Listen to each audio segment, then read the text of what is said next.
morning to all of you.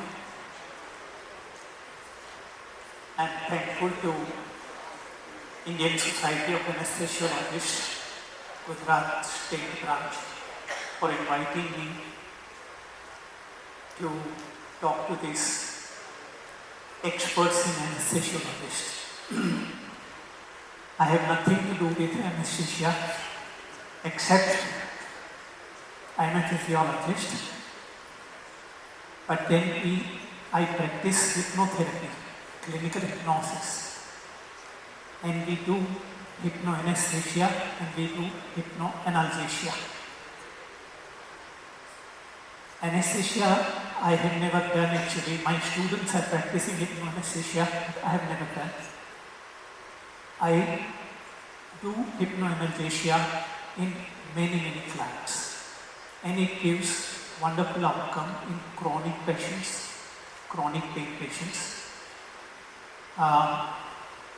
So let me begin. Initial 10-15 minutes I use for explaining some theory, and in the later part I will be giving some demonstration. So let me go to the next slide. This is the philosophy which we follow in our institute. My institute, Samatvam, is now online. Earlier, up to 2017, it was there in Vadodara, and now it's an online institute. And our philosophy is we are blessed with the tools. Let's calm ourselves. You know, we are blessed with 3 divine means. Am I clearly audible? Because I'm getting a lot of echo. Lot of echo is there. It's okay. So, this wonderful, miraculous human body we possess. Another divine means which we are blessed with is human mind.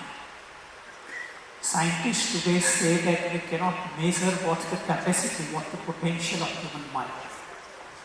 तो इतना शक्तिशाली मन है हमारे पास. And the third is intellect. You know, the kind of intellect which no other animal on this planet possesses, and the amount of intellect we possess. If we use these 3 divine means for the right purpose in the right way, we can certainly calm ourselves. So with this philosophy, we work at Samatvam, and I would like to dedicate my today's talk to the great senior teacher of anesthesiology, Dr. S.S. Sikh.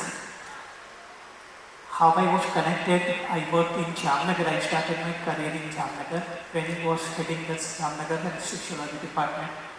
And at Jamnagar campus, he was my friend, father and philosopher. He has taught me many things. So I dedicate my talk to Dr. Sikh. Let me first explain some theory of hypnosis and self-hypnosis. Actually, every hypnosis is a self-hypnosis. There is nothing like hetero-hypnosis. I am hypnotizing someone. That is a wrong concept. No one can hypnotize the other. Everyone can create that state of hypnosis by oneself, but when I am doing it, I am guiding somebody to do that. Initially, my guidance is required, and after some practice, the person will be doing non-guided self-hypnosis. So, every hypnosis is self-hypnosis basically. There are many misconceptions about hypnosis in the society still. I say still because in MS University for last 24 years, there is 1 year postgraduate diploma in clinical hypnosis course running, and the same course is there now online since 2016.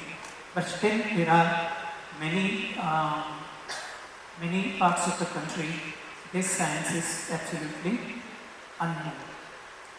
The common beliefs are that there is use of some magic, mantra, supernatural power. Nothing like that, no tratak, no magic. People believe that only weak willpower people will be getting into hypnosis. It is not true. The opposite is true. People with higher willpower can go into a deeper level of trance much easily, much faster than people with low willpower. A person in hypnosis will lose control, not at all. When a person is in hypnotic trance, a person is more in control of one's mind and body, not less in control. In waking state, we don't have that much control. A person may reveal secrets during hypnosis. No, secrets are never revealed, but some information which the client is not wanting to hide, but the client is not able to relate with the present problem, or if the client is unable to recall consciously. So this kind of information can be retrieved in hypnosis, but somebody who has decided to keep something secret, it will never come out. And then a person will not remember upon awakening what was transpired. This is called amnesia. Amnesia may be present, but generally it is not. Complete amnesia will be there only in 5% clients. There will be partial amnesia in 30%, but remaining 65% people will remember everything, whatever was transpired in hypnosis. Unless amnesia is suggested. Amnesia can be suggested in this trance, and then the person, many people follow that suggestion for amnesia. A person may remain in hypnosis for indefinite period of time. Sometimes my clients have asked me, I hope everybody understands Gujarati, સાહેબ ન કરે નારાયણ, હું હિપ્નોસિસમાં આવું ને તમને કંઈક થઈ જાય તો પછી મારું શું થાય? I tell them that Narayan ऐसा कभी नहीं करेगा. मतलब मैं मर सकता हूँ, लेकिन आप तो बिल्कुल 10 मिनट 10-15 मिनट में जग जाओगे. Nothing will happen to you. So nobody remains in hypnosis forever. Okay. So what hypnosis is actually, it's a psychophysiological condition, psychophysiological state characterized by enhanced focal awareness with reduced peripheral awareness. Global awareness is reduced and focal awareness is enhanced.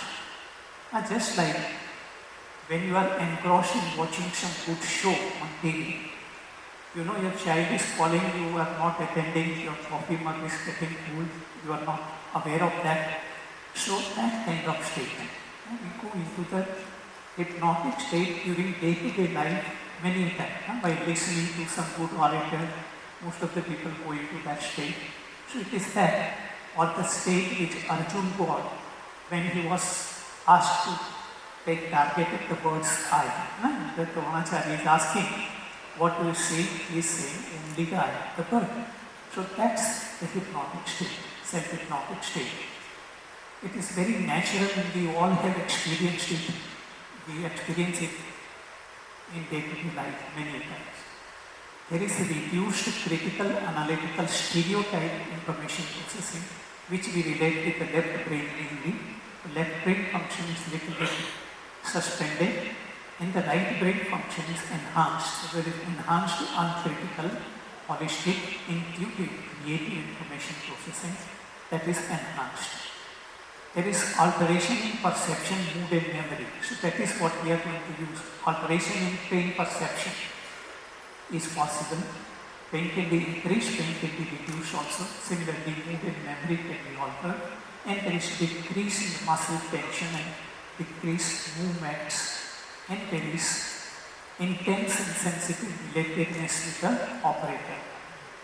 So, most of the medical people who do this course, 1 year course, hardly 20% of them utilize it in their practice, but 90% of them use for themselves, for their own self-growth. And most of those students tell me when they meet after 10 years, 20 years, that sir, our rapport with the client has increased, our communication style has changed totally after doing the course. So intense good rapport can be built up with the client. There are many applications of hypnosis. You can divide them into 3 groups. For normal healthy people, it helps in stress management, lifestyle management, better sleep, managing failure, developing resilience, for having better relationship. It can be used for unlocking our potentials by improving concentration and confidence and assertiveness and various other qualities in our personality. And it can be used as a therapy in psychosomatic disorders. It has got a lot of good outcome, psychosomatic problems like migraine, asthma, hypertension. Actually, I am in this field because of my own asthma. Many of my students and colleagues know that. Habit disorders, stammering, obesity, etc., pain management, and some of these psychiatric conditions like anxiety or phobias and all. Now, something about physiology of pain and analgesia. Of course, you are all experts, but being a physiology teacher, how can I avoid talking about that? So there are pain receptors, and whenever there is damage to, almost all tissues we have pain receptors, and when there is a damage to the tissue, these receptors are activated. They will send the information of this damage to cortex, as we know. And this information is reaching through 3 orders of neuron. First order neuron taking it to spinal cord. From there, second order neuron to thalamus, and from there, the third order neuron will reach to the somatic sensory cortex, where the perception of pain will happen. Now, you all know that along with these pain receptors, there are various other receptors, pressure receptors, cold, warmth receptor. So suppose the pressure receptor in the same part is activated, the signals going from pressure receptor reaching to the pressure perception point in the somatic sensory cortex, they give collateral branches to this pain pathway, and this will inhibit. So this will, that one said gate theory, the gate of entry of pain in the spinal cord, that is blocked. So this is peripheral analgesic pathway. We all utilize it in peripheral anesthesia. But there are central analgesic pathways also, starting from locus ceruleus or this periaqueductal perimeter and all these things. From there, the descending fibers give collateral to all the different segments in the spinal cord, and they can also close this gate, the gate through which the pain is entering. So, hypnotic analgesia is through these pathways, these descending pathways. There are endorphinergic pathways and non-endorphinergic pathways. It has been found that acupressure or acupuncture anesthesia is utilizing endorphinergic pathways only, while hypnoanesthesia and hypnoanalgesia utilize even non-endorphinergic pathways, because naloxone would not block the hypnoanesthesia. It will block the acupressure anesthesia.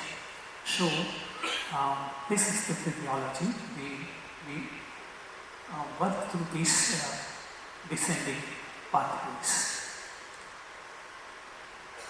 Generally, there are hundreds of techniques, and every hypnotherapist will create one's own technique. But 2 techniques we have been using and I have been teaching. So, first technique is ice melting technique, and I would like to demonstrate this now. So, I'll come here now. I hope it's okay. Okay? I'll work from here. If the entry and exit can be restricted for some time, that will be good. Of course, it is difficult in such a big hall. I know.